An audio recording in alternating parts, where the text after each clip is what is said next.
Hello, my name is Ikromova Laziza, and in this video, we will look at the culture clash between an American and Indians in the movie Outsourced. So let's look at the differences that the American and Indians faced when communicating with each other. First is Big C, something that the main character could predict before coming to India. This is poverty in the country, lack of traffic rules, unstructured train system, and spicy food, as well as religion in form of cows sitting on the streets. Then comes the hidden culture, or small c, something that the main character could face only after coming to India. These are dining etiquette rules, so you cannot eat with your left hand, and also slang. For Indians, it was difficult to understand the main character when he spoke in American slang because they were not part of the culture. So next, let's talk about high and low contact cultures. So the main character belonged to low contact culture, and when he came to the country, it's high contact culture, where people could touch him, sit on his lap, or enter his room without permission. It was quite frustrating, to say the least. Now let's talk about individualism and collectivism. As I have mentioned earlier, people in India could enter the room without permission. It shows that they believe that everything belongs to everyone.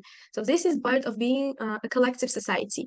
Also, all the strangers were worried about the main character's personal life because they believed that living alone is a negative thing.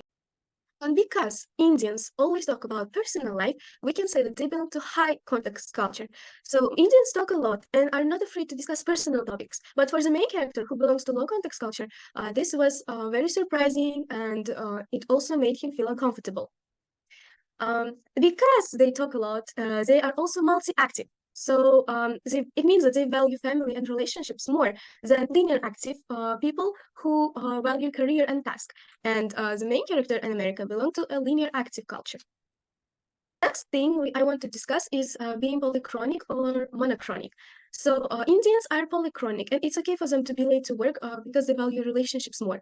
But for the main character who belongs to monochronic culture, it was difficult to work with Indians because he wanted everyone to be punctual and do everything on time. Finally, because Indians value relationships so much, they respect their families a lot and are okay with the fact that their families decide who their future partner will be. So all the differences mentioned earlier lead to the following culture clash. First is culture shock. Both Indians and an American experience culture shock from each other. Indians find it difficult to understand American slang, and why would he want them to like the people that they are from Chicago when they are from Garapuri? But for American, it was difficult to understand the culture of Indians, the fact that they value their relationship so much.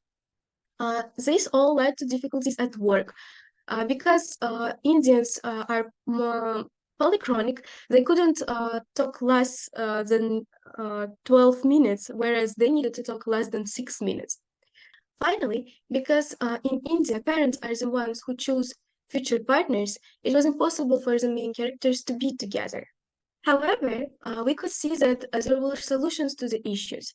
After the main characters opened up to each other and talked freely, when the main character, an American, told the Indian girl that she is strong and can make decisions of her own, and when Indian told the American that he should expose himself in the culture in order to understand them, they could finally solve all the misunderstandings and be each other. So this is something that I have learned from the movie and from the course Intercultural Competence. Thank you for attention.